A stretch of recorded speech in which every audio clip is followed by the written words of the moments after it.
untuk formator, bukan pembinaan, tapi kita saling bertukar dan saling memberi. Kalau bulan Februari yang lalu kita sudah dapat dari Sister Dominika tentang kompetensi dasar sebagai formator, kemudian dilanjutkan bulan Maret cerita tentang gandum dan ilalang juga oleh Sister Dominika, dan bulan April kemarin kita dengarkan dari Sister Christiana dan Sister Benedika tugas-tugas sebagai pendamping, sebagai formator. Maka bulan Mei ini Sister Dominika akan melanjutkan dengan materinya yang pasti seru juga, seru apa yang sudah disajikan kemarin oleh Surabaya untuk pembinaan Profes 1. Waktu dan tempat saya persilahkan untuk Sister Dominika. Belum dibuka dengan doa loh Pak. Oh iya, itu tadi baru pengantar ya. Apakah Sister Benedita berkenan untuk membuka dengan doa? Yang masih mute, Sister, yang baru pulang dari retret, jadi aura kesuciannya masih terpancar. Ya. Dalam nama Bapa dan Putra dan Roh Kudus. Terima kasih Tuhan atas pernyataan-Mu sepanjang hari ini. Dan terima kasih karena berkenan kami bisa berkumpul pada sore ini sebagai satu keluarga, satu dengan tugas yang sama, mendampingi saudara kami Dominikan di hidup, bagaimana hidup Dominikan dengan sejati. Kami mohon berkat-Mu atas pertemuan kami pada sore ini, memberkati semua orang akan mendengar dan semua kata akan kita bisa juga mengucapkan, dan khususnya memberkati dan menginspirasi Suster Dominika yang mendampingi kami pada sore ini. Semua ini kami satukan dengan perantaraan Tuhan Yesus dan persekutuan Roh Kudus sepanjang segala masa. Amin. Dalam nama Bapa dan Putra dan Roh Kudus. Amin. Silakan Sister Dominika.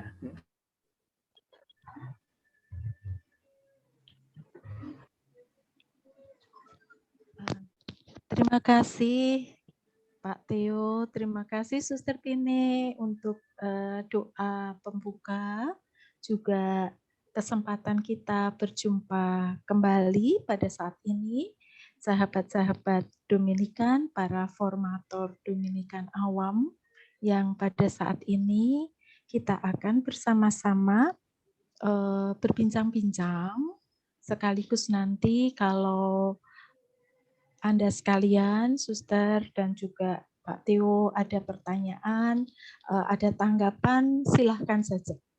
Ya. Saya akan melanjutkan materi kita pada waktu 2 bulan yang lalu, pada bulan Maret. Ya. Oh ya, mengenai evaluasinya nanti saja ya. Singkat saja evaluasi dari saya singkat tentang kemarin materi yang berkaitan dengan sejarah keselamatan dalam Perjanjian Lama. Seperti yang sudah kita ikuti, memang materinya bagus. Kemudian juga pertanyaan refleksi, karena saya membuka apa yang dikirimkan oleh Pak Theo dan juga oleh Pak Alex tentang pertanyaan refleksi, itu bagus. Maksud saya, refleksinya kalau semuanya mengerjakan, diharapkan kita bisa memperoleh, kita bisa mendeteksi sejauh mana para audiens itu saat mengikuti itu sungguh bisa menemukan poin-poin penting untuk kehidupan dalam kehidupan sehari-hari. Yang perlu catatan kecil saja, perlu diperhatikan untuk follow up-nya. Follow up-nya yaitu entah nanti dalam bentuk silakan refleksi itu, mau dalam bentuk dibagikan, di-share-kan, tetapi itu konsekuensinya punya waktu tersendiri, atau dalam bentuk tulisan, atau dalam bentuk rekaman, silahkan saja. Tapi hanya saya mohon supaya ada follow up, artinya ada ruang dan kesempatan untuk sharing.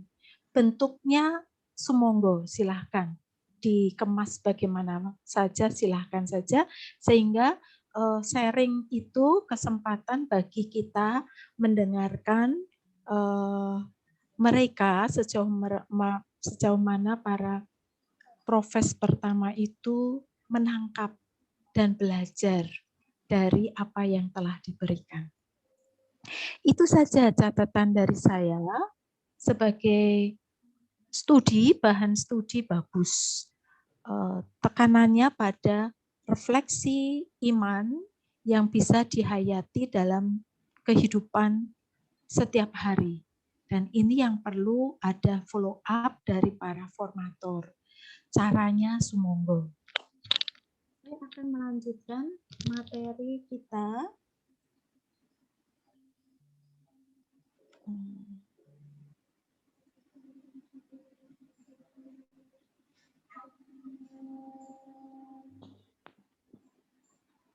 Apakah sudah bisa dilihat gambarnya? Belum. Halo? Belum Suster. Belum. Oh, maaf. Iya, saya yang salah. Iya. Saya belum share.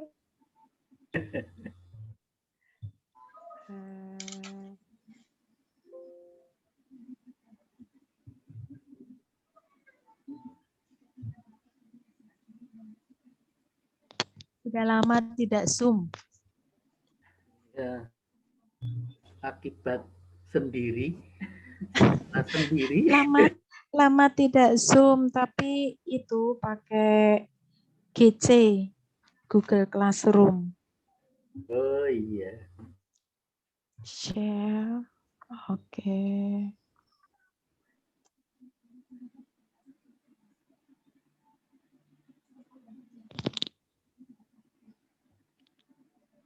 Semoga internetnya baik. Iya, sudah kelihatan. Sudah kelihatan, ya.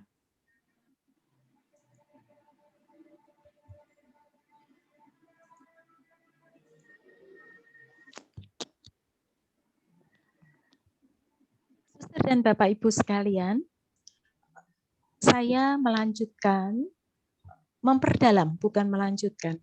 Kelanjutannya dalam bentuk memperdalam supaya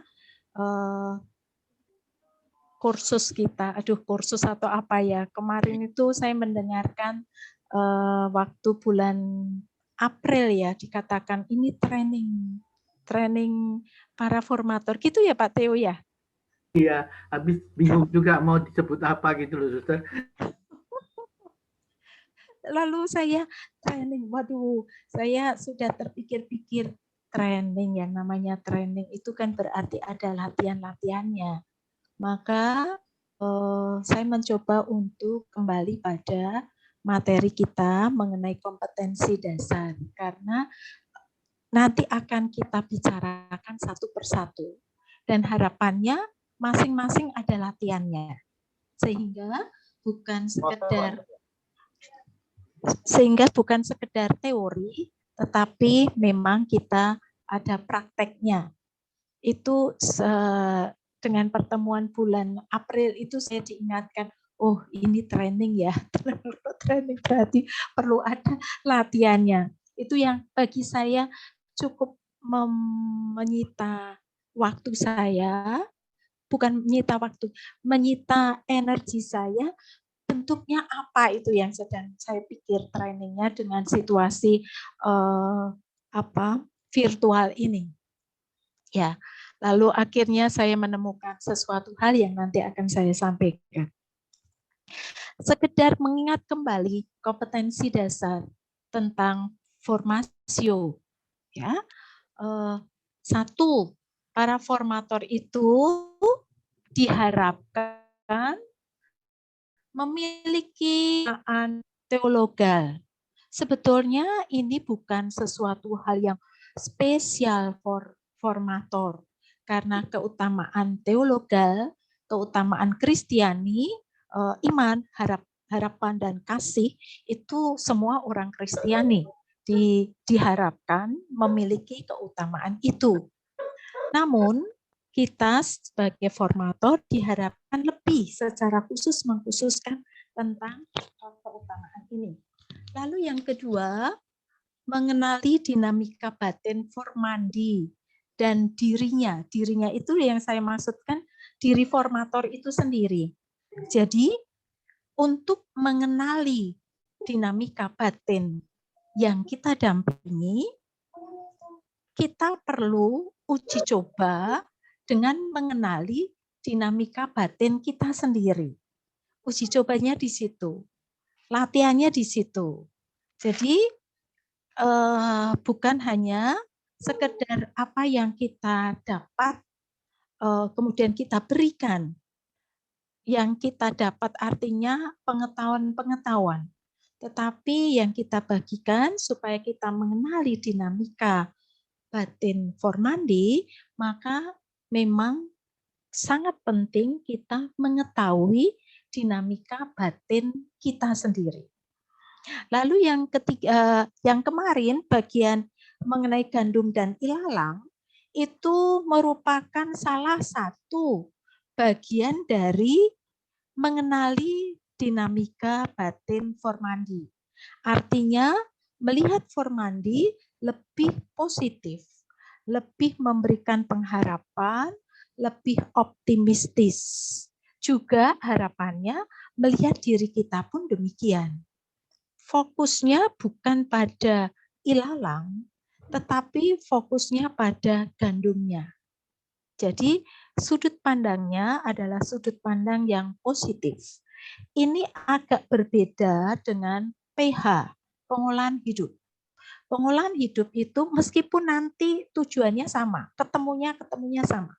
Kalau pengolahan hidup, sudut pandangnya mulai dari apa yang pengalaman-pengalaman yang menghambatku dalam masa lampau, luka-luka batinku, pengalaman traumatisku, dan lain sebagainya. Karena itu yang bisa menghambat cara pandang kita. Apa yang kita alami di masa lalu itu biasanya membentuk cara pikir kita, cara rasa kita, perasaan kita, cara kita menghadapi sesuatu. Tanpa kita sadari, itu merupakan proyeksi apa yang kita alami. Sedangkan kalau dimensi gandum dan ilalang, itu mau melihat dari sudut pandang positif, bagaimana Allah itu berkarya. Bagaimana Allah memberikan kebebasan bahwa kebaikan maupun kekurangan, kelemahan, itu tumbuh bersama-sama. Ada waktunya tersendiri yang merupakan hak Allah, biarlah Allah yang melakukan, sedangkan hak kita adalah membiarkan kesempatan, memfokuskan pada hal yang positif. Sehingga kita pun kalau melihat mindset kita, melihat formandi pun juga demikian. Sebagaimana harapannya kita melihat diri kita. Itu mengenali dinamika batin formandi dan dirinya, salah satunya dengan sudut pandang gandum dan ilalang. Sedangkan kompetensi dasar yang ketiga, yaitu memiliki kecakapan interpersonal. Suster, Ibu, Bapak sekalian, kali ini, kemarin itu saya masih memikirkan, mana ya yang paling pas. Saya ditanya oleh Pak Theo, saya masih mempertimbangkan setelah mengikuti yang kemarin itu, maksud saya studi profes pertama, saya masih memikirkan mana yang paling tepat untuk materi kita pada sore hari ini. Lalu akhirnya, meskipun berkeutamaan teologal, dimensi teologal itu, dimensi rohani itu amat penting, tetapi saya merasa bahwa itu akan saya berikan sesudah ini. Pokoknya yang sudah ini. Karena saya merasa bahwa kecakapan interpersonal dalam komunio, dalam berkomunikasi, dalam relasi itu amat penting. Terutama biasanya dalam berkomunitas persaudaraan Dominikan awam itu kendala-kendalanya paling besar itu masalah kecakapan dalam interpersonal, relasi interpersonal. Maka saya tergerak untuk lebih memfokuskan di sini. Sedangkan yang dimensi memiliki keterampilan asesmen dan pendampingan itu lebih skill, itu nanti di kemudian hari. Lalu dan juga berkeutamaan moral, itu nanti. Untuk kali ini saya menawarkan kita lebih berbicara pada kompetensi dasar, yaitu kecakapan interpersonal.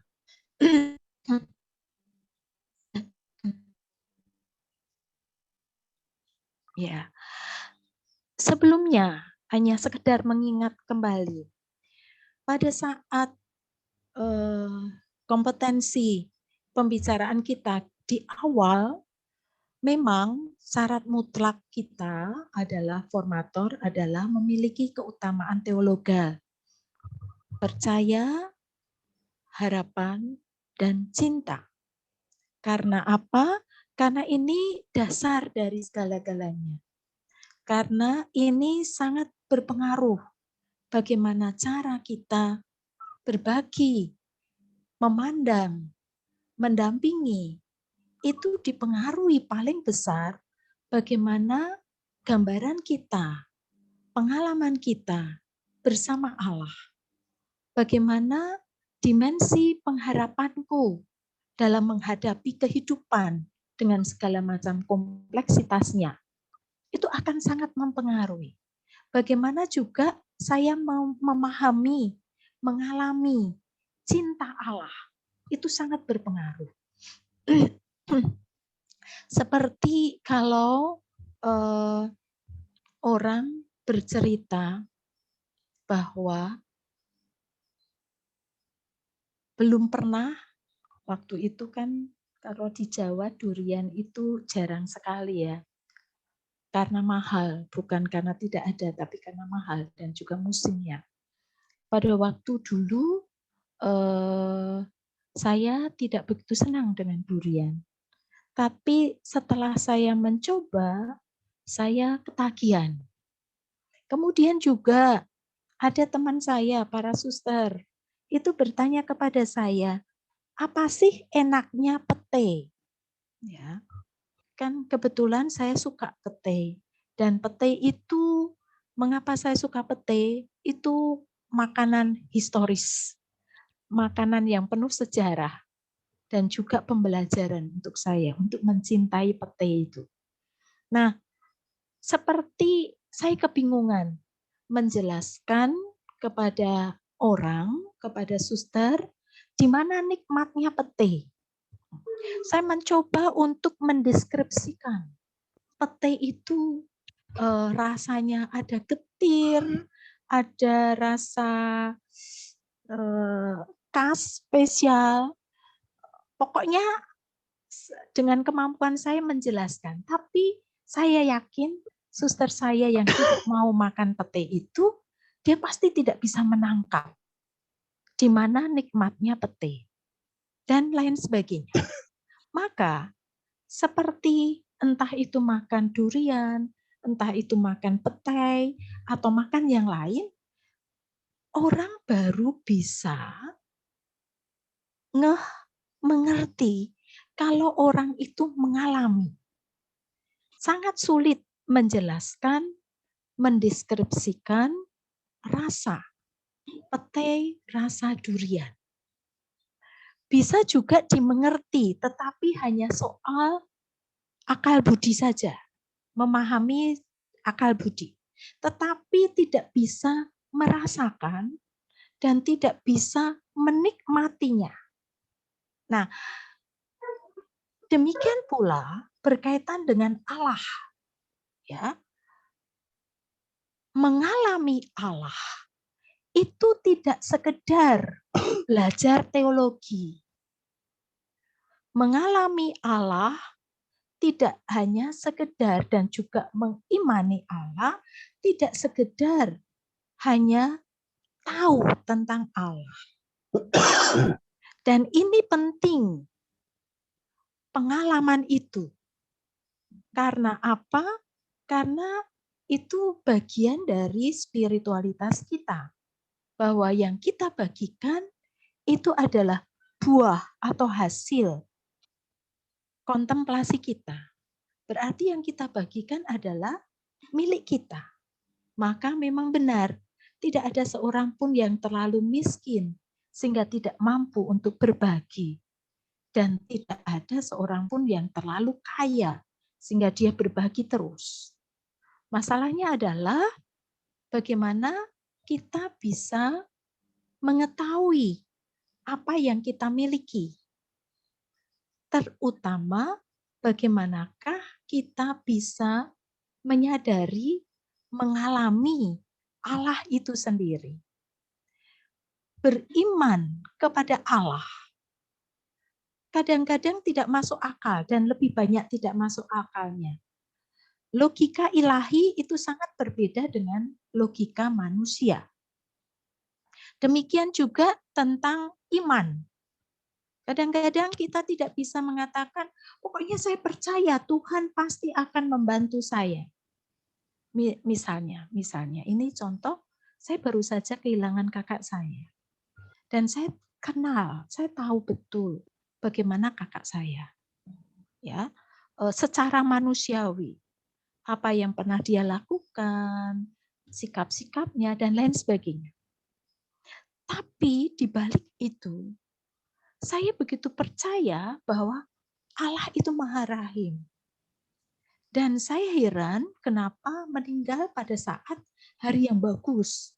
Baik itu dilihat dari saudara-saudara saya yang Muslim, karena pintu surga dibuka kalau pas Idul Fitri itu. Dan juga pas juga kenaikan. Lalu saya meyakini, Tuhan Engkau gila, Engkau sungguh amat baik. Ada kakak saya, sepupu saya mengatakan kepada saya, turut berduka cita dan dia mengatakan begini, dia Muslim. Dia mengatakan begini, Suster, meskipun kakakmu ini dulunya begini. Lalu dia mengatakan bahwa, tapi aku percaya kenapa dia meninggal pada saat hari raya Idul Fitri. Itu berarti bagus sekali. Nah, ini soal iman. Dan iman itu mempengaruhi hal yang sebetulnya kita tidak bisa dijelaskan dengan logika.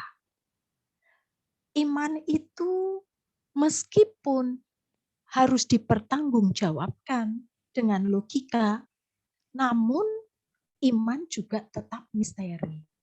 Ada dimensi misterinya sehingga semuanya bisa dijelaskan. Maka keutamaan teologal, iman, harapan, dan cinta itu hanya bisa jika kita mengalami.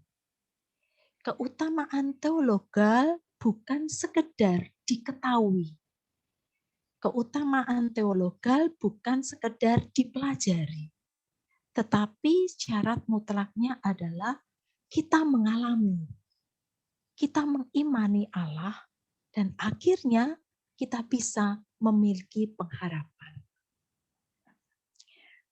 Ini sangat penting sebagaimana kita sebagai pendamping para saudara-saudari kita, ya, melihat dan mengalami Allah dalam kompleksitas dunia.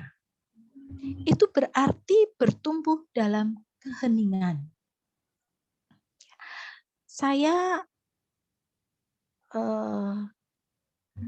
kalau dikaitkan dengan iman, melihat dan mengalami Allah dalam kompleksitas dunia, itu kan pengertian kita berkontemplasi. Jadi bisa melihat, mengalami Allah dalam kompleksitas dunia. Dan iman itu melampaui pikiran. Dan kita tahu bahwa Allah itu ditemukan, dijumpai dalam keheningan. Lalu saya berpikir juga secara nakal, apakah Allah itu tidak ada dalam tempat yang ramai? Apakah Allah itu hanya ada dalam keheningan? Saya bisa memberikan penjelasan bahwa Allah itu ada dimanapun, kapanpun, entah di tempat ramai maupun di tempat yang tidak ramai. Lalu apa maksudnya? Bahwa Allah ditemukan di dalam keheningan. Seperti yang pernah saya analoginya. Kalau kita di tempat ramai, mall, ya. Kemudian tiba-tiba teman kita sedang pergi. Dia cari barang lain, sementara saya lagi konsentrasi di etalase tas-tas. Ya, ternyata suster lain yang tadi bersama saya ternyata pergi meninggalkan saya, dia cari tempat lain. Pada saat saya sadar bahwa ternyata teman saya, suster saya tidak ada, saya mencari-cari.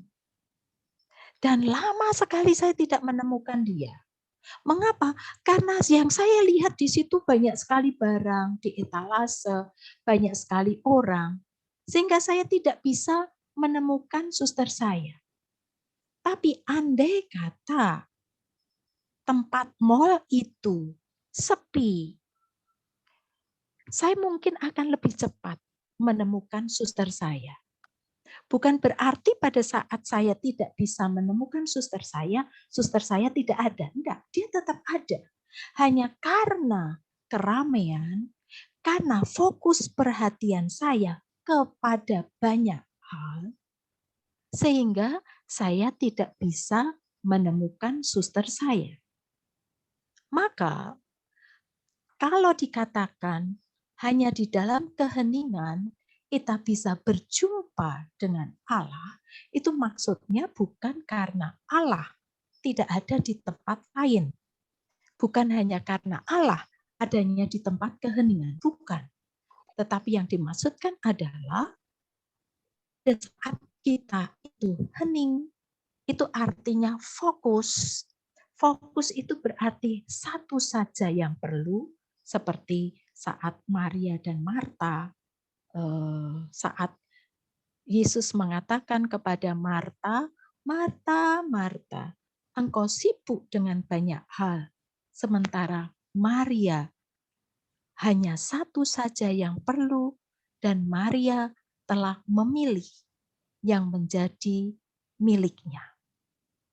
Itulah keheningan di mana kita bisa menemukan Allah pada saat kita itu fokus. Pada saat kita sungguh beriman, itu berarti kita fokus. Ya. Dan pada saat kita fokus, maka kita akan berjumpa dengan Allah. Itu masih bagian yang pertama. Saya ini hanya sekedar mengingatkan bahwa ini penting, tetapi ini belum saya uraikan panjang kali lebar. karena saya akan membicarakan pada waktu sesudah ini, bicara soal berkeutamaan teologal. Nanti kaitannya dengan hening, kaitannya dengan kontemplasi dan lain sebagainya. Dan itu perlu dialami, ya. Videonya nanti saja. Ya. Kemudian saat kita bicara gandum dan ilalang, kita itu bicara tentang unsur yang kedua, yaitu bagaimana mengenali dinamika formandi kita, dinamika batin formandi kita. Yaitu lebih positif, optimistik, penuh harapan, sukacita, dan bergeraknya maju ke depan. Ya, bukan lebih memikirkan, mengolah luka-luka batin kita. Nah, sekedar kembali lagi, apa maksudnya formasio? Karena formasio itu merupakan bentuk penyediaan fasilitas, ya, yang membantu formandi untuk semakin menjadi manusia, sadar diri, tahu diri, dan mengatasi dirinya. Maka sekali lagi mengingatkan bahwa seluruh studi dalam kerangka formasio mohon untuk diberi alokasi waktu, refleksi yang cukup, dan follow up. Mengapa? Karena formasio ini tekanannya adalah supaya para formandi sadar diri. Tahu diri itu berarti mengenal diri. Mengatasi diri itu berarti transendensi diri. Ya, mengetahui di balik apa yang dialami. Maksudnya ke sana. Sehingga bisa menempatkan diri di tengah alam dan sesamanya. Apapun nanti materinya, tolong dilihat dalam konteks ini. Entah sejarah keselamatan, entah nanti materi-materi yang lain. Tetap tujuannya, goal yang mau dicapai, yaitu formandi sadar diri, mengenal diri, dan mampu mentransendensi diri. Ya. Kemudian juga tujuan formasio supaya membantu para formandi mengintegrasikan segenap daya manusiawi yang otentik. Saya hanya mau mengatakan bahwa bagus kita mengundang pembicara-pembicara, narasumber, bagus. Saya tidak mengatakan tidak bagus. Namun tetap harus diingat bahwa goal apa yang mau dicapai. Dan ini yang perlu selalu dipikirkan. Kita beri tempat. Makin lama makin berkembang.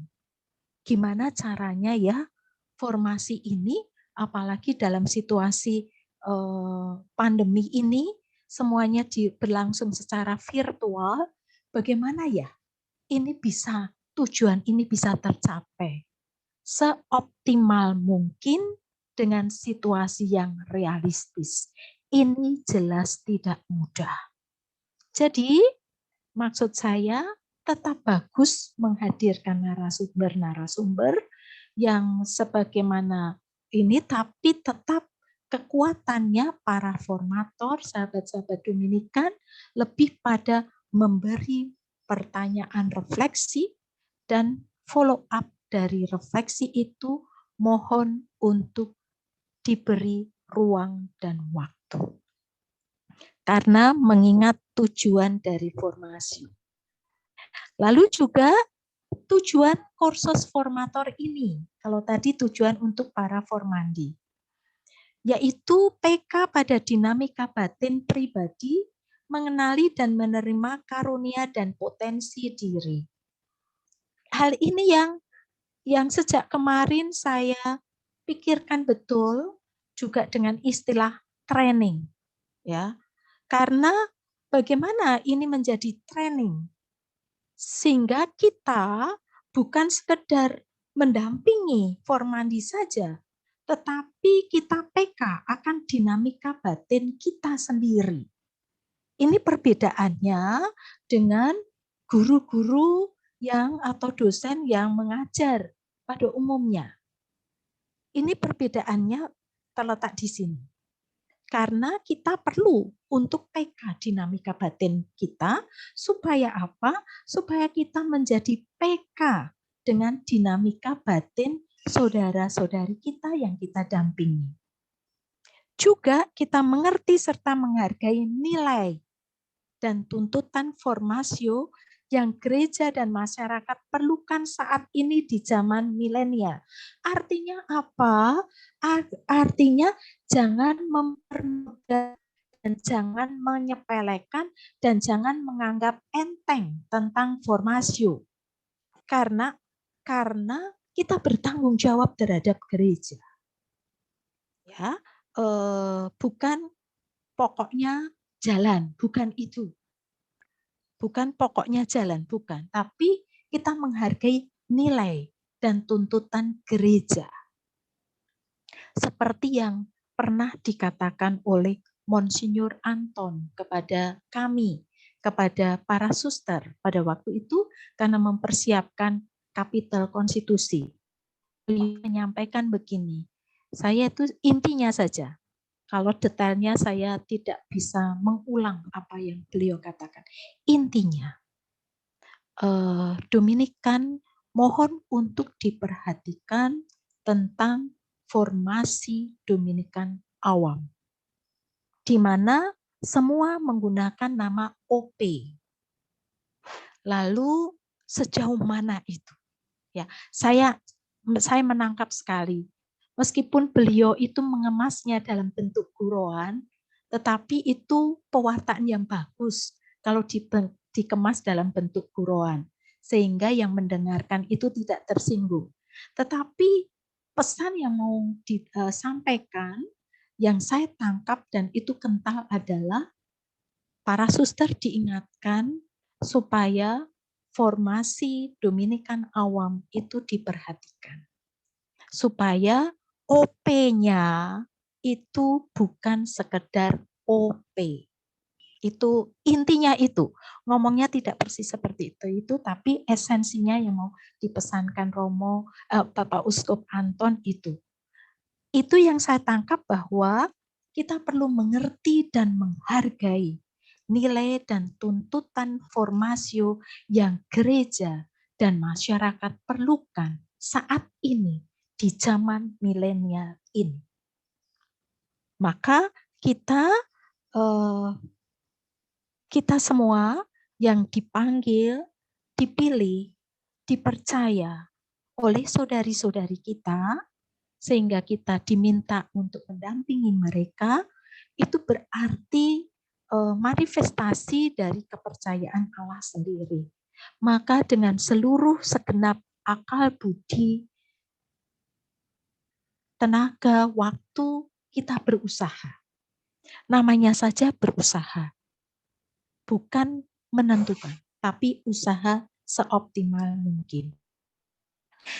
Juga kita diminta untuk memiliki kemampuan yang cukup untuk merefleksikan pengalaman sebagai orang terpanggil. Jadi bukan banyak sedikitnya pengalaman, tetapi diharapkan formator memiliki kemampuan cukup untuk merefleksikan pengalaman. Bukan pengalaman, kemampuan cukup tahu tentang teori pengetahuan saja, bukan itu. Tetapi lebih pada kemampuan cukup untuk merefleksikan pengalaman sebagai orang terpanggil, sehingga mampu menemani Formandi dalam mencapai pertumbuhannya. Baru kemudian yang keempat, kita mempunyai keterampilan formatif, pendampingan. Ini lebih skill. Ya. Dan yang kelima, memiliki kompetensi dan keyakinan diri yang memadai. Percaya diri. Percaya diri itu berarti menyadari identitas kita sebagai citra Allah yang baik dan sungguh amat baik. Sehingga tidak ada alasan bagi kita untuk rendah diri sebagai formator. Tidak perlu rendah diri. Karena Tuhan yang akan menyelesaikan, Tuhan yang akan menyempurnakan. Kita perlu percaya diri, yakin diri dengan segenap akal budi kita, dengan segenap kemampuan kita, usaha semaksimal mungkin. Ya, itu sekedar supaya kita menyadari kembali apa inti formasio, tujuan dari formasio, dan juga apa tujuan dari kursus formator ini. Kita akan masuk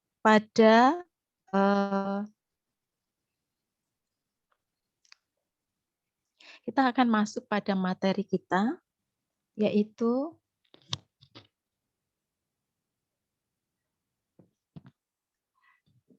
bicara tentang yang ketiga, kemampuan interpersonal. Secara khusus, saya menawarkan bagaimana kita mengelola atau menata konflik interpersonal. Karena ini mengapa saya tergerak untuk mengangkat persoalan ini, materi ini, karena ini lebih mendesak. Sehingga kita bisa berkomunikasi secara benar juga dengan saudara-saudari kita. Juga berkomunikasi dengan diri kita sendiri. Supaya kita lebih bisa membangun komunium, membangun persaudaraan, menjadi satu, sebagaimana doa Yesus bacaan hari ini bagus sekali. Ya, Yesus yang doanya yang penting adalah satu. Engkau menjadi satu dengan aku, Bapa. Aku menjadi satu dengan Bapa, sebagaimana Bapa. Engkau menjadi satu dengan aku, sebagaimana aku bersatu dengan Bapa. Intinya itu. Bagaimana kita bisa mengelola konflik interpersonal sehingga kita memperoleh kesatuan. Konflik itu normal. Dua pribadi selalu beda pendapat dalam segala hal dan setiap waktu. Itu normal. Itu kalau dua pribadi. 3 pribadi, 4 pribadi, 5 pribadi sangat normal.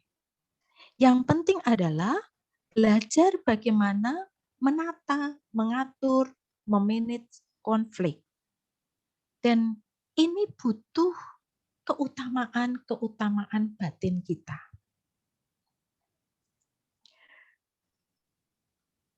Ya.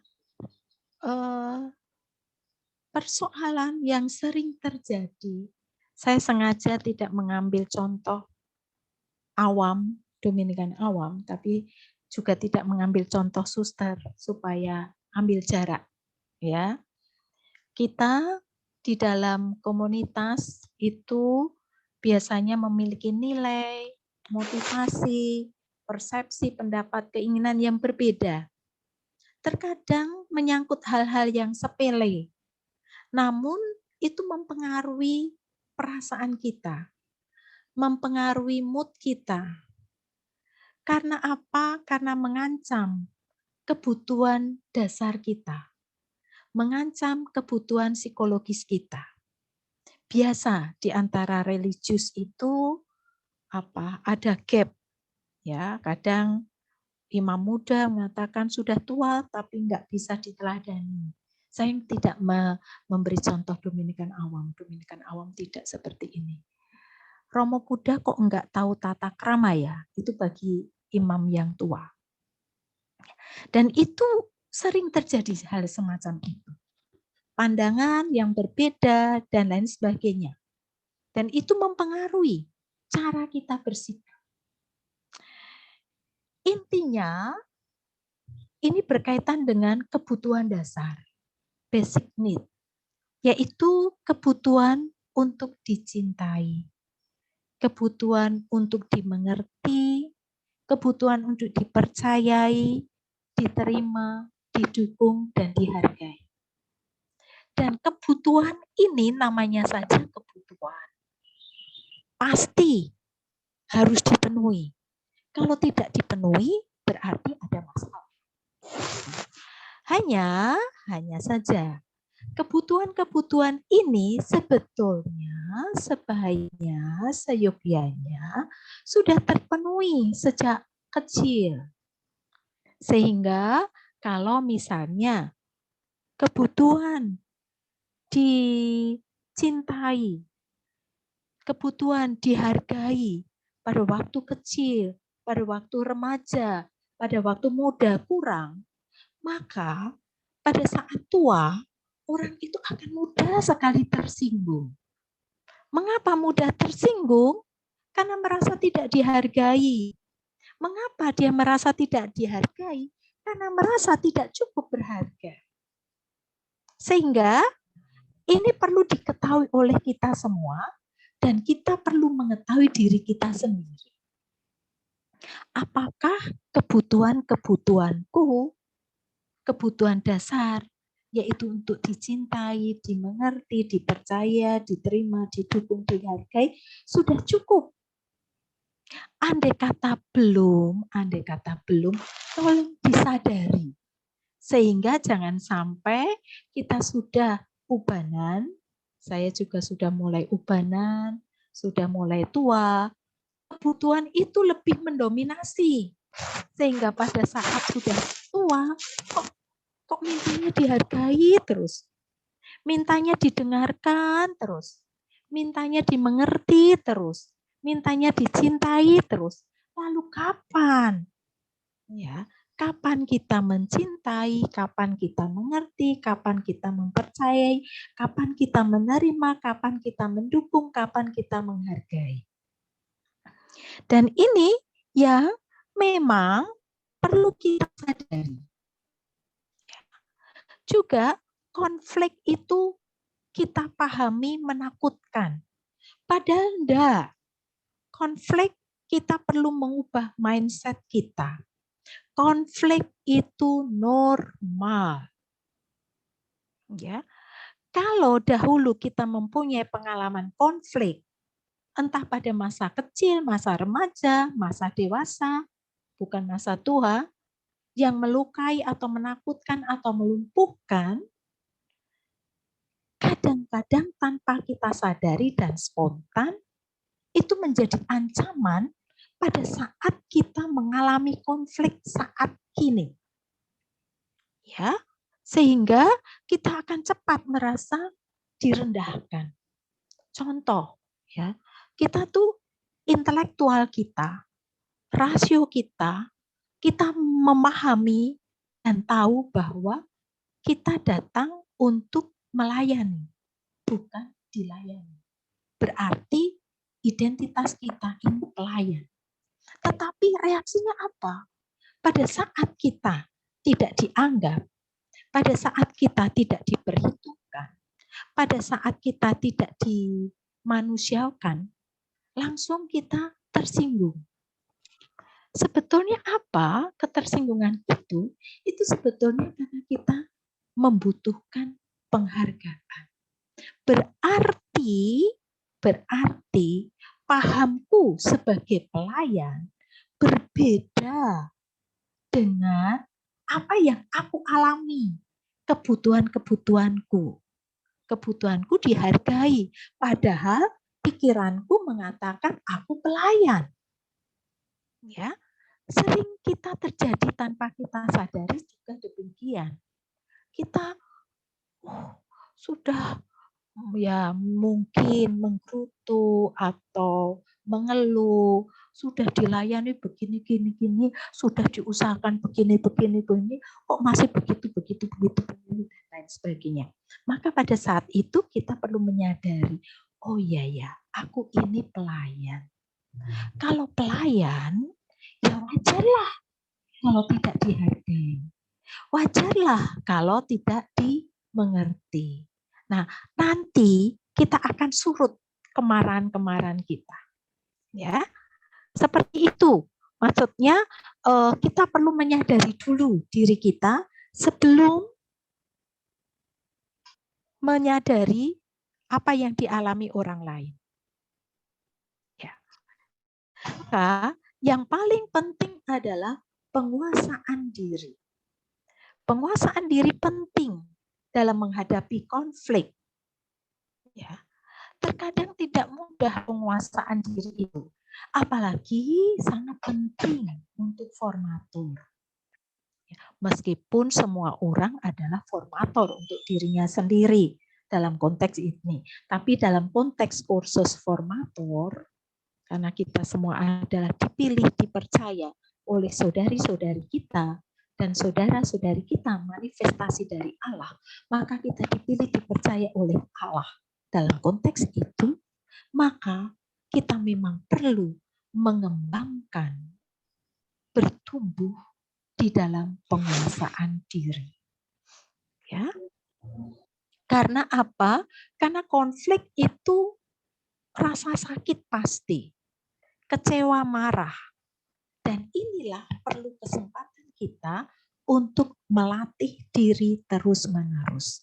Latihan yang pertama dan utama adalah menyadari bahwa kita perlu bertumbuh dalam penguasaan diri. Sadar. Dan juga sadar bahwa kita adalah pelayan yang memfasilitasi para formandi agar mereka bertumbuh menjadi manusia yang sadar diri. Maka perlu kita sadar diri terlebih dahulu. Yang kita kadang menanggapi rasa tertekan itu secara salah. Foot on the gas. Melepaskan begitu saja semua perasaan negatif. Dan itu oke, yang lalu-lalu ya sudah berlalu. Tetapi saat ini tumbuhkan kesadaran bahwa ini cara yang tidak baik. Ya, juga sama tidak baiknya. Menarik diri, diam, bahkan tertekan dan sampai lemas. Ada reaksi-reaksi tertentu, bisa mengisolasi diri. Juga reaksi yang ketiga, yaitu dia membeku, tidak melakukan apa-apa. Namun batin merasa sangat tertekan. Maaf, ini saya salah, bukan keempat, ini ketiga. Intinya, kita bisa stres karena sikap kita dengan cara tiga hal ini. Ya, melepaskan begitu saja perasaan-perasaan negatif, kemudian juga mengisolasi diri, tapi juga yang ketiga, diam, tidak melakukan apapun, undoing, karena tertekan, karena stres. Dan kita tahu stres menghambat kita. Maka perlu membaca komunikasi verbal antar pribadi. Diperlukan untuk sikap mendengarkan. Mendengarkan apa yang sesungguhnya dikatakan. Sering terjadi salah paham, salah mengerti karena kita kurang bertumbuh dalam sikap mendengarkan. Kemudian juga penting menjadi sadar terhadap perasaan diri sendiri. Artinya apa? Pada saat kita mendengarkan kata-kata keras misalnya, kita sudah melayani, sudah menyiapkan segala sesuatu untuk formandi, masih dituntut ini, dituntut itu. Kalau bisa saya berikan saja. Kamu saja coba yang jadi formator dan lain sebagainya. Ini kesempatan kita, para formator, untuk sadar terhadap perasaan. Misalnya jengkel, oke, jengkel. Sadari perasaan itu bahwa saya jengkel. Tetapi perasaan jengkel tidak harus diekspresikan dengan wajah, muka, atau perilaku. Tidak harus. Ya. sadar terhadap perasaan diri sendiri, menerima perasaan itu berbeda dengan mengekspresikan perasaan itu. Jadi yang mengganggu, menghambat kita adalah yang perlu kita semakin bijaksana adalah ekspresi perasaan kita. Jengkel tidak apa-apa karena itu normal dan itu spontan. Tetapi perasaan jengkel tidak harus diwujudkan, diekspresikan dengan mimik muka seperti pepaya busuk. Juga jengkel tidak perlu diekspresikan dengan kata-kata yang tajam, yang menyengat kepada orang lain. Itu tidak harus tuh. Itu kebebasan kita.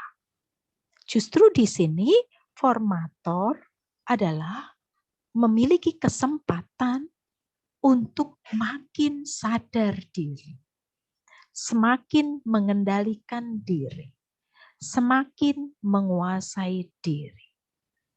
Itu latihan dan ini merupakan kesempatan pula dalam kerangka religi menyucikan diri. Juga PK atau tajam akan adanya dorongan pemenuhan kebutuhan psikologi. Jadi pada saat kita tersinggung misalnya ya dengan kata-kata itu, coba langsung sadari kebutuhan apa yang belum terpenuhi dalam diri.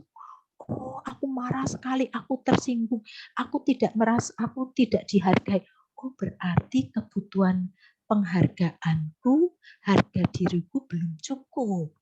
Nah, pada saat itu nanti masa saya sudah usia segini harga diriku belum tercukupi. Nanti kita akan malu dengan diri kita sendiri. Maka dengan sendirinya kita akan mampu untuk menguasai diri. Latihan-latihannya itu, latihan-latihannya menumbuh kembangkan kesadaran diri. Ya.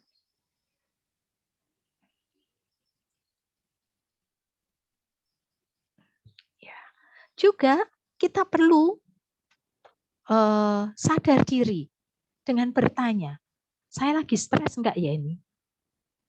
Apakah dengan kata-kata dia menekan saya ya? Ya. Lalu budi kita juga harus diterangi budi, connect dengan hati bahwa saya bebas. Saya tidak boleh dikuasai oleh kata-kata dia. Saya tidak harus menuruti perasaan saya.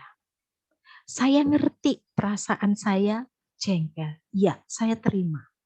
Tetapi perasaan saya tidak boleh saya ekspresikan dengan tutur kata, dengan tingkah laku, atau mimik muka saya. Saya bebas mengatur diri saya. Ini perlu setiap kali latihan itu. Latihan menyadari. Ya, juga kalau pas kita bertanya pada bagian-bagian tubuh kita, mungkin ada tegang, ya itu tanda wah ini saya lagi stres ini. Coba lakukan relaksasi. Kita perlu familiar, kita perlu bersahabat dengan diri kita, dengan tubuh kita. Juga andai kata kita coba rasakan di dada, di perut pada saat kita nafas. Adakah gangguan? Karena apa? Konflik itu menyerap waktu dan menyerap perhatian kita. Kita perlu latihannya dengan diri kita sendiri. Latihan terus ini, ya. Entah dengan keluarga, entah dengan formandi, entah dengan rekan-rekan kerja, atau banyak sekali kesempatan kita berlatih. Dan itu bagian dari tujuan kursus formator.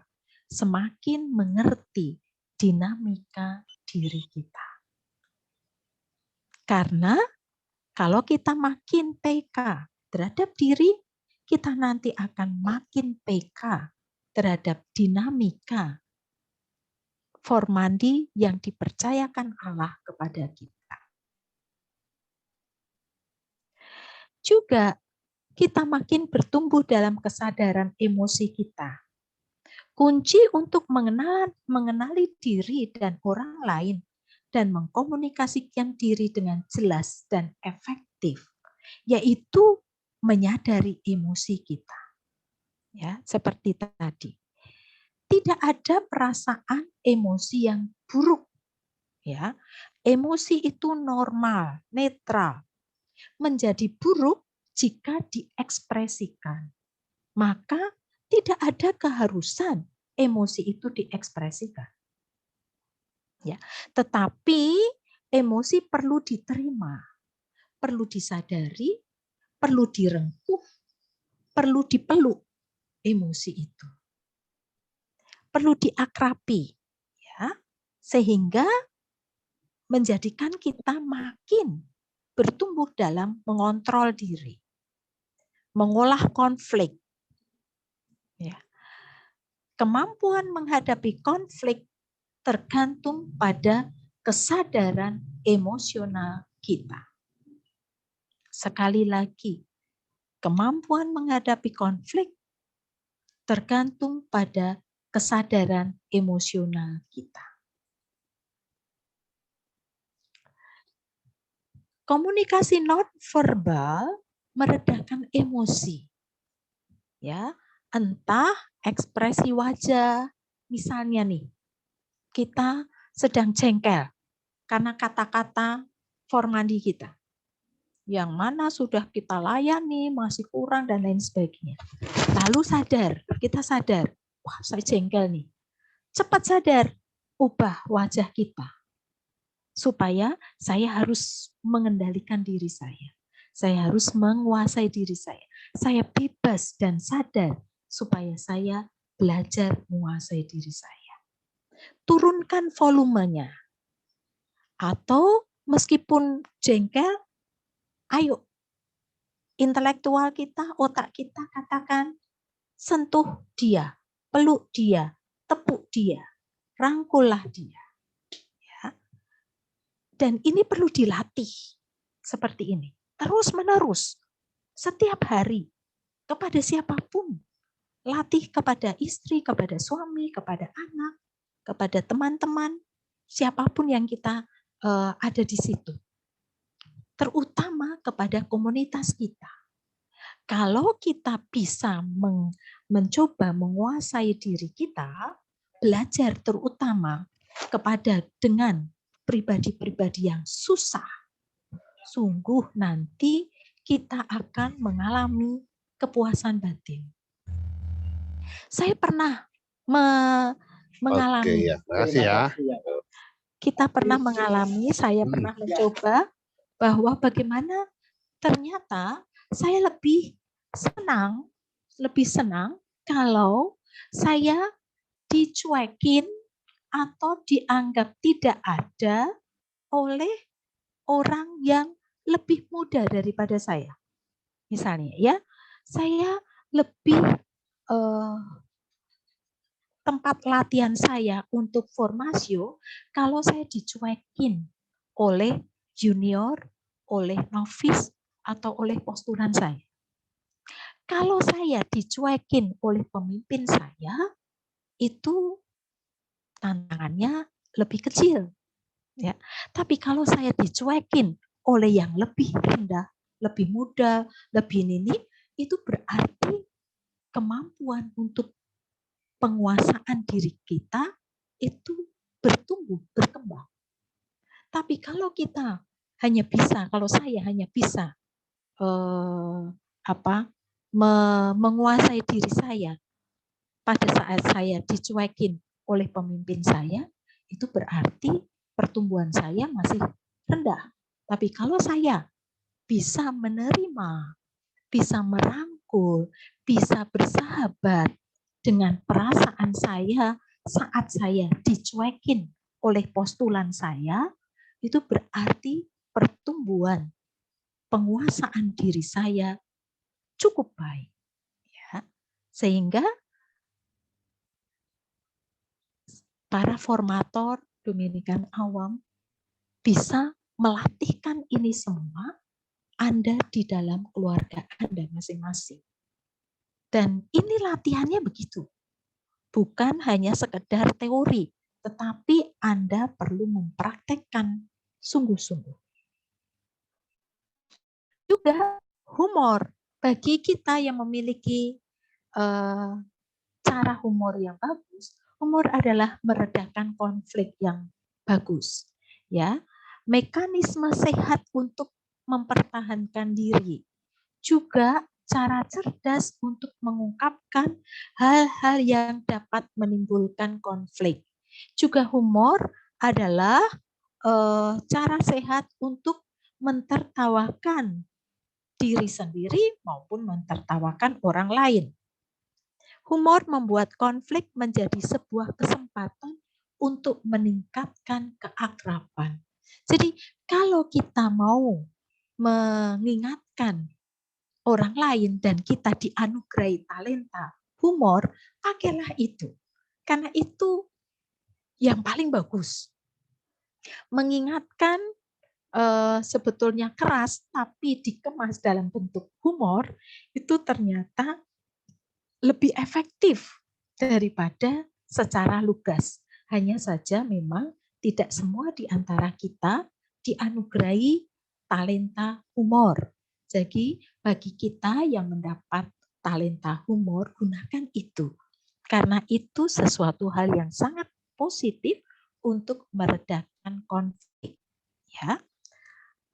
Hal yang penting dari sesi ini adalah kita perlu mengembangkan sikap mendengarkan, sikap memperhatikan apa yang ingin dikatakan oleh perasaan-perasaan kepadaku.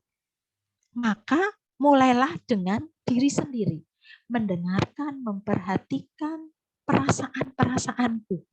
Sebetulnya apa sih yang mau diungkapkan?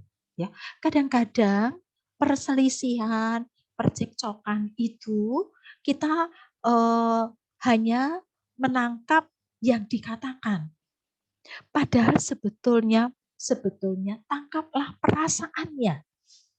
Misalnya, ya, istri cemburu terhadap suami, ya, karena Papa itu pulangnya kok terlalu malam, di kantor ada apa sih dalam ini.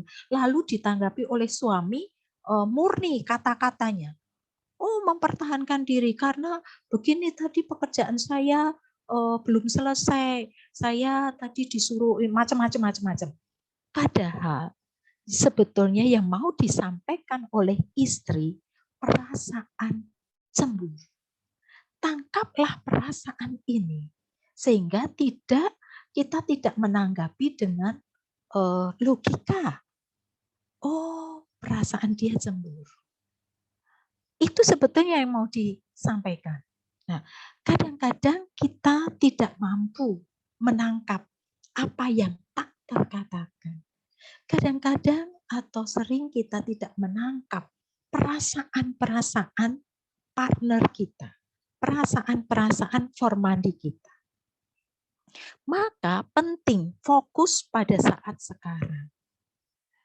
Juga tidak bisa tidak, kalau fokus pada saat sekarang, kita perlu menumbuh kembangkan keutamaan mengampuni. Jadi bukan masalah yang benar ini, bukan itu. Kan kita veritas, meluruskan kebenarannya dengan logika kita. Bukan itu. Tangkaplah di balik itu. Perasaan apa? Mengertilah. Itu. Lalu baru kita bisa mengampuni. Dan itu adalah kasih. Yang dikatakan veritas, kebenaran, itu bukan semata-mata hanya masalah veritas kebenaran intelektual, logika. Enggak. Tetapi kebenaran ilahi. Kebenaran ilahi adalah Allah sendiri. Dan Allah adalah kasih. Maka itu mengatasi logika. Ya, kadang-kadang konflik itu hanya permainan logika, ya. Dan kita bersih teguh dengan logika, dengan kebenaran kita. Kita lupa perasaan apa. Oh, dia begitu itu sebetulnya dia tersinggung. Sudahlah, tangkap. Oh, pesan yang mau disampaikan adalah ketersinggungan. Perasaannya tersinggung. Tangkaplah itu dan jawablah itu. Dengan apa? Dengan sikap kita. Entah dengan kata-kata yang lain. Meskipun ya secara logika tidak ketemu. Ya, tapi itu menyembuhkan, itu mendamaikan, itu menenangkan. Ya. Saya kira kita perlu bertumbuh, berkembang di dalam penguasaan diri. Ya. Nah, latihan penguasaan diri. Nah, saya minta sekarang, Pak Theo, kita berhenti jam berapa ya? Sepertinya sih sudah cukup banyak untuk diendapkan ya. Oke, ya. Oke. Nah, karena sudah harus banyak. Nah, ini karena ini sudah selesai. Latihan penguasaan diri, ya. Refleksinya ini. Ibu Bapak sekalian, karena Suster Bene sudah retret, ya. Yang perlu untuk kita lakukan adalah menyadari apa yang terjadi. Maksudnya begini, misalnya pada saat terjadi salah paham, entah dengan suami, entah dengan istri, entah dengan formandi, entah dengan anak. Lalu coba kita sadari apa persisnya yang terjadi. Lalu yang kedua, bagaimana cara saya bereaksi? Coba Anda ingat-ingat ya, dalam peristiwa-peristiwa harian itu, apa yang terjadi yang melibatkan perasaan Anda? Lalu bagaimana reaksi Anda? Bagaimana reaksiku saat menghadapi peristiwa itu? Lalu yang ketiga yang perlu latihan untuk direfleksikan, apakah saya senang dengan cara saya bereaksi? Ini penting. Ya. Lalu yang keempat, kalau hal serupa terjadi next time, bagaimana saya akan bereaksi? Jadi ini PR untuk direfleksikan, dilatihkan setiap hari. Entah mau malam, entah mau siang, sumonggo. Ya, untuk latihan penguasaan diri. Satu, menyadari apa yang terjadi berkaitan dengan perasaan. Marah, jengkel, tersinggung atau apa pada saat itu misalnya. Kemudian kedua, coba sadari bagaimana saya bereaksi terhadap peristiwa tadi. Ya. Pada saat peristiwa marah itu bagaimana reaksi saya?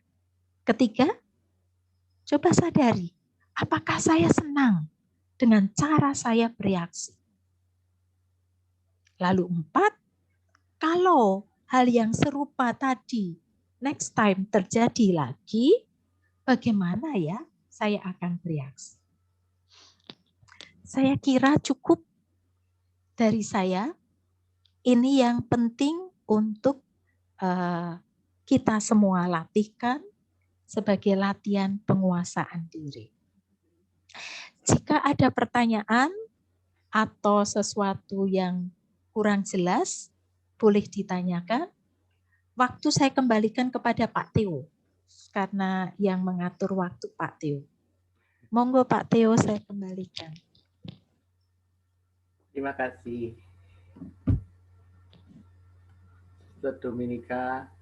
sungguh memukau waktu 1,5 jam. Sepertinya kita bukan diingatkan untuk bagaimana menjadi formator, tapi juga kita menjadi formandi, yaitu gimana kita bisa mengolah diri lebih dalam lagi sehingga PR-nya nanti tolong nanti dikerjakan rame-rame ya. Mungkin ada baiknya kita bisa diskusi dalam satu chapter, masing-masing chapter untuk mendiskusikan ini apa yang kita peroleh dari pelajaran-pelajaran ini. Karena banyak hal yang hari ini dijelaskan Suster Dominika bagi saya itu sangat menarik sekali karena ya memang kita belum jauh dari sempurna. Kita masih banyak harus belajar. Maka mungkin dengan mengerjakan PR itu bisa kita makin tahu dan makin mengerti ya Suster ya. Bagaimana untuk belajar mengolah diri juga itu. Karena seperti tadi Suster mengatakan itu bagus juga untuk kita hidup berkomunitas karena konflik misalnya. Konflik dalam komunitas itu kan hal yang sangat-sangat lumrah dan sangat-sangat sering terjadi. Dan 3 reaksi yang Suster katakan itu memang yang sering sekali dialami. Bagaimana kita menjadi penetral sebagai formator juga bisa ikut dengan humor dan sebagainya ya Suster.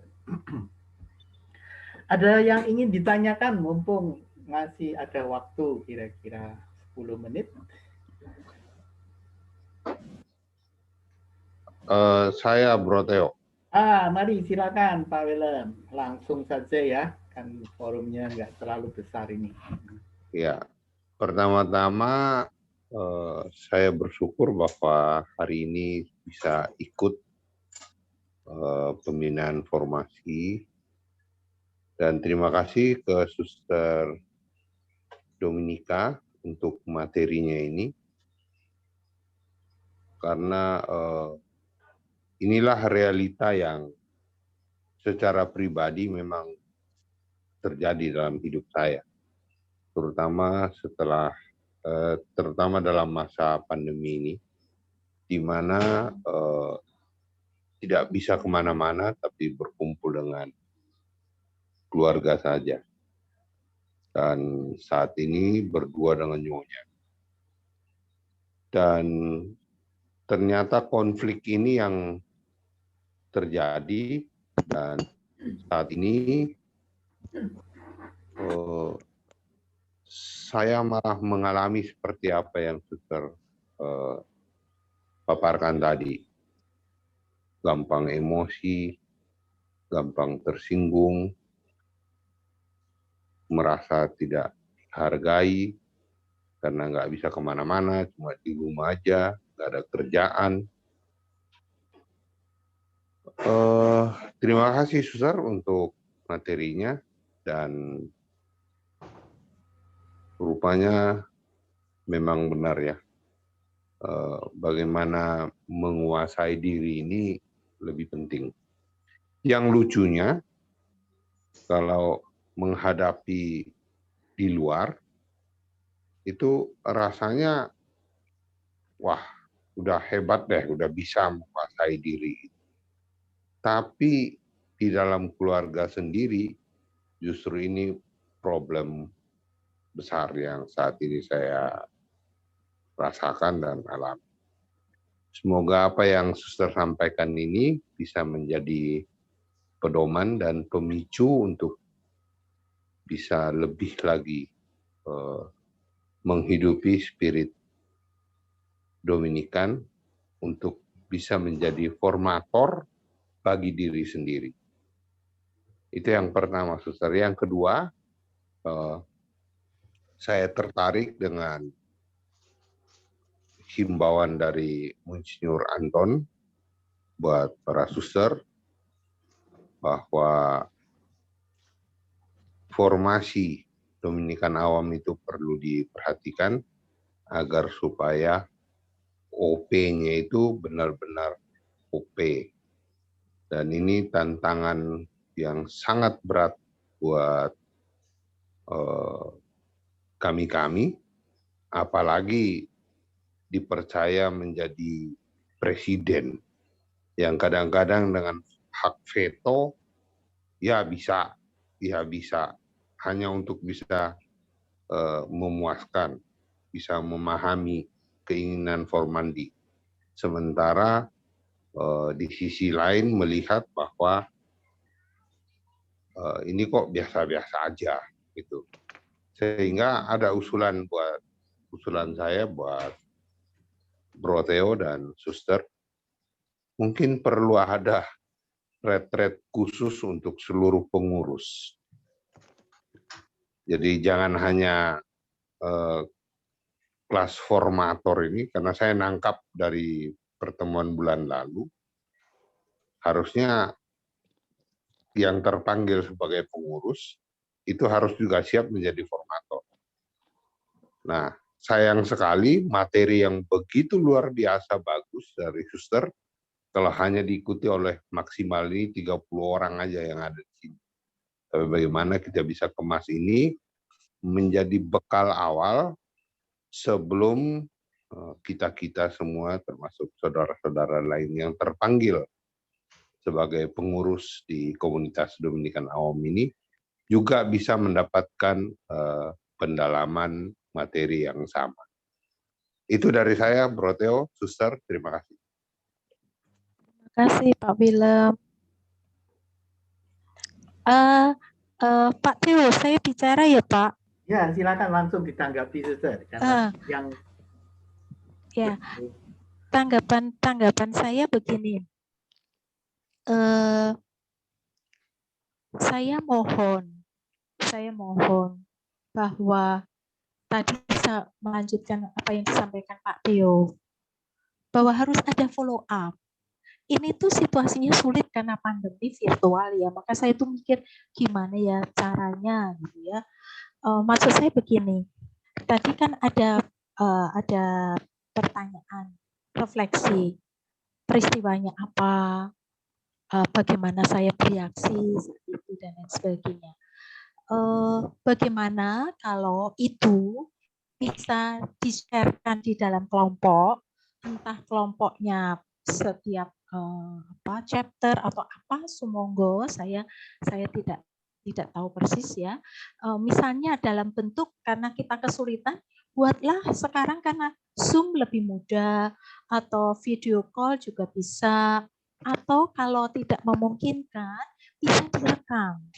Jadi sharing tapi direkam sehingga nanti dibagikan juga bisa. Intinya pokoknya harus ada follow up sebelum nanti bulan depan lagi begitu. Itu yang pertama. Yang kedua berkaitan dengan retret.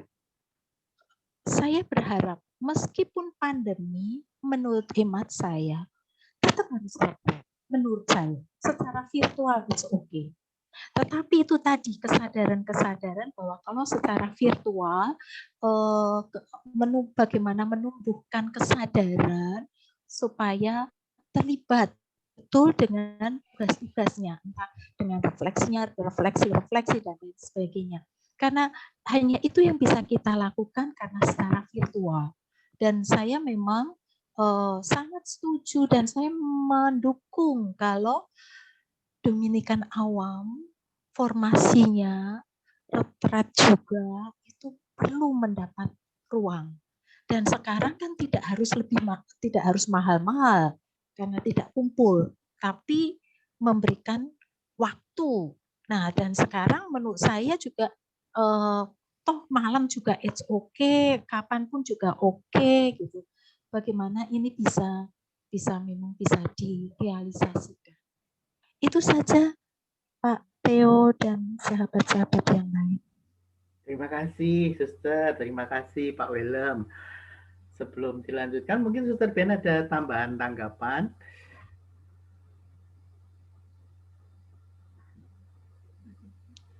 Pak Theo, saya tambahkan. Oh ya, silakan Pak Willem. Ya, Suster, sebelumnya saya mohon maaf. Maksud saya gini, Suster. Kesadaran yang muncul dalam diri saya itu setelah mendapatkan pemaparan materi berturut-turut dari suster selama tiga pertemuan kita ya. Ini memang semacam apa ya, ditempeleng gitulah. Wih, sadar. Nah, kekhawatiran saya kalau misalnya kami di dalam setiap chapter itu langsung dengan mengajak pertanyaan-pertanyaan refleksi tadi tanpa dibekali dengan pemahaman materi yang sudah kita dapatkan, itu akan menimbulkan kesulitan lagi. Tapi kalau kita sudah bisa sama-sama mendapatkan materi ini, maka pertanyaan-pertanyaan refleksi dan latihan-latihan itu akan lebih mudah dan lebih tepat sasaran. Itu aja sih tanggapan dari saya buat Dr. Dominika. Terima kasih, Bro Theo. Terima kasih, Pak Willem. Perlu dibicarakan lebih lanjut nanti ya. Saya menanggapi ya, yang saya maksudkan Pak Willem, yang saya maksudkan itu ini follow up-nya ini untuk yang hadir ini, bukan untuk yang lain-lain. Kalau yang lain-lain jangan diberikan pada orang yang tidak mengikuti. Memang akan jadi masalah jadinya. Terima kasih. Ya, saya sangat setuju dengan Suster. Memang forum ini walaupun sangat keterbatasan karena kita baru bisa online, alangkah baiknya kalau diikuti oleh semua. Tapi ya sekarang mungkin ada banyak halangan dan sebagainya ya. Mohon para presiden chapter yang bisa menggalakkan kembali, meneruskan kembali untuk formator-formatornya. Tapi saya lihat juga peserta yang hadir di sini sudah cukup mewakili ya. Jadi mudah-mudahan ini menjadi contoh bagi teman-teman yang lain supaya bisa lebih membawakan atau menjadi formator yang mumpuni seperti yang diharapkan Monsinyur Sugianto dan kita semua, terutama karena kita bertanggung jawab juga untuk ordo kita. Baik, nanti kita akan bicarakan lebih lanjut dalam forum tersendiri untuk kemungkinan seperti apa yang disarankan oleh Pak Willem. Tapi sementara untuk yang ada ini, mari kita tetap berlanjut dan sesuai dengan harapan Suster Dominika. Nah, tadi Suster Ben kelihatannya ada sedikit tambahkan tanggapan. Mohon bisa dilanjutkan. Hanya sedikit yang pengalaman. Karena pengalaman kami, khusus saya di Pontianak, ada banyak konflik. Kami mengalami banyak konflik. Ini akan ketika Sister Dominika bicara tentang komunikasi nonverbal merendahkan emosi. Ya, di dalam konflik ini ada situasi emosi memang tinggi, tidak memang tinggi, tapi apa yang terjadi dalam kelompok teman-teman ini mungkin bisa contoh untuk saudaraku di tugas di depan ini. Memang mereka juga ikut emosi tanpa mengucapkan emosi mereka, tapi tahan sampai itu. Yang terjadi orang yang emosi terhadap saya. Ini saya targetnya. Apa saya lakukan? Apa itu Suster Dominika justru dia mengatakan di sini, khususnya dengan itu suara volumenya diturunkan. Saya tidak bicara dengan suara kencang juga. Kalau dia ada suara tinggi-tinggi suaraku, tenang. Yang lain, kelompok lain karena bukan hanya 2 orang tapi ada di dalam konteks rapat formasi, lain marah dengan saya karena saya tidak reaksi. Dan mereka suster tidak reaksi, dia tidak hormati suster. Apa suster itu? Saya tidak perlu. Apakah perlu saya reaksi terhadap dia? Akan bawa solusi untuk konfliknya? Nah, mereka, saya tidak setuju. Kalian setuju atau tidak? Ini sikap saya. Ini saya juga dengan itu. Ini contoh kalau kalian, kalau ada situasi seperti ini, dapat tidak merespon sama seperti dikatakan. Responsmu dapat lebih tenang. Ini bisa membantu. Akhirnya selesai, tidak ada orang yang bawah kata itu, tidak ada urusan lagi karena tidak bisa mengangkat emosi saya. Nah, saya biasanya juga kadang-kadang punya emosi, tapi ada keadaan untuk merendahkannya. Tahu mungkin karena Rahmat menjadi seorang biara, seorang religius, banyak belajar, banyak mengalami, banyak experience di hidup, ini bisa bantu. Teman-teman yang saudaraku di jalan ini tidak perlu merespon dengan emosi. Sulit, sakit, sulit. Tetapi Tuhan yang tahu apa terjadi. Membawa di tengah Tuhan orang, kadang biasanya itu orang punya emosi tinggi. Bawakan orang itu di hadapan Tuhan. Nah, Tuhan, dia adalah penciptaanmu. Jaga dia, menerima dia. Itulah saja. Ini pengalaman saya dari kelompok. Sampai sekarang masih ada yang masih ingat, susahnya waktu ini. Tidak perlu apa? Perlu kan kita masuk punya sikap yang sama. Tidak, saya tidak merespon dia, tidak akan merendahkan diri martabat saya, karena saya punya martabat yang kuat di dalam Tuhan anugerah saya dengan martabat yang kuat. Karena saya perlu, dia akan belajar juga dengan itu, dengan lihat orang lain.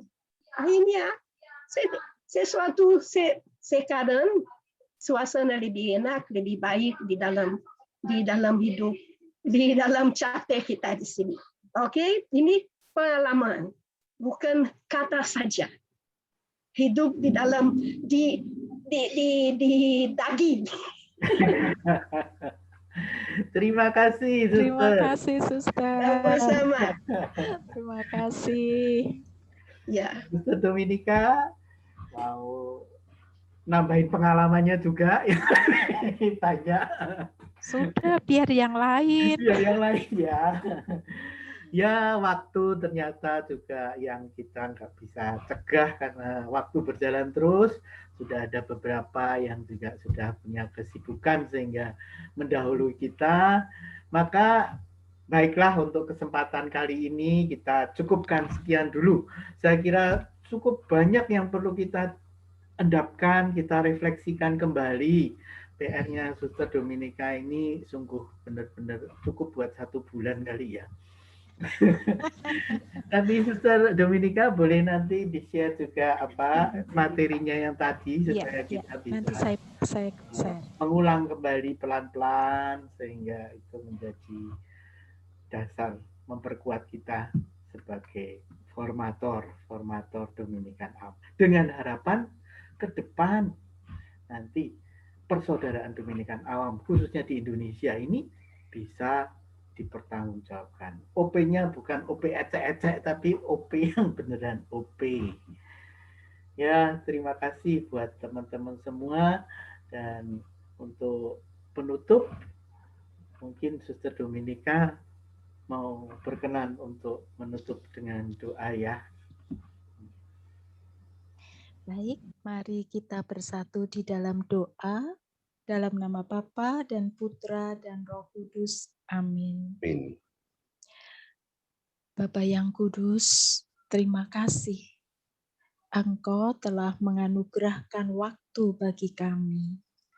Dengan caramu sendiri, Engkau membantu kami, persaudaraan Dominikan Awam, untuk semakin tumbuh dan berkembang di dalam spiritualitas maupun di dalam tugas-tugas perutusan sebagai anggota ordo. Terima kasih pula Bapa, karena Engkau memanggil kami sebagai satu keluarga, karena dalam persekutuan satu keluarga ini menjadikan kami saling mencintai, saling membantu, saling mendukung, dan saling menguatkan untuk mewujud nyatakan tujuan ordo, mewartakan kebenaran melalui hidup yang nyata, melalui tugas-tugas harian kami, sesederhana sekalipun. Kami masih mohon kepadamu, anugerahkanlah rahmat kesehatan bagi kami semua dan juga bagi saudara-saudara Dominikan Awam yang lain dimanapun mereka berada, agar kami semua mampu untuk melaksanakan tugas perutusan-Mu dan mewartakan sang kebenaran lewat hidup dan tugas-tugas harian kami. Doa ini kami haturkan kepadamu dengan perantaraan Kristus Tuhan kami. Amin. Bapa Santo Dominikus, doakanlah kami. Dalam nama Bapa, Putra, dan Roh Kudus. Amin. Amin. Terima kasih, Suster. Terima kasih. Terima kasih Suster Dominika. Terima kasih. Sehat-sehat. Suster Bene. Terima kasih semuanya. Materinya masih akan berlanjut, jadi bulan depan kita PR ya Pak Theo. PR Ya. juga ada, tapi materinya juga tadi perlu di stop supaya jangan keblebekan kita. Baik, Bro. terima kasih. Terima kasih Ya. Bapak Terima kasih semuanya. Terima kasih. Saya live ya. Ya, terima kasih. Bro Theo dan teman-teman, saya ada usul untuk studi bulan depan, lanjutan, melihat materi yang begitu banyak, kami rencanakan mungkin kita akan maju 30 menit, dimulai 15.30. Kira-kira bagaimana, Bro?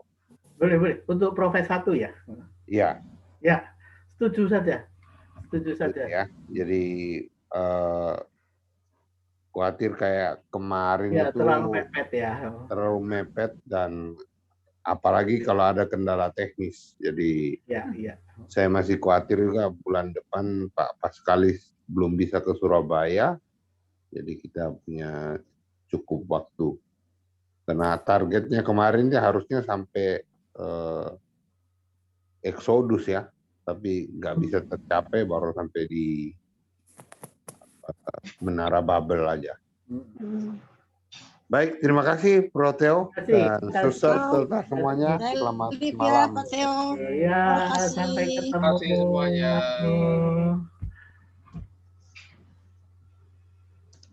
Saya N ya. Oke. Silahkan. Terima kasih Sister B.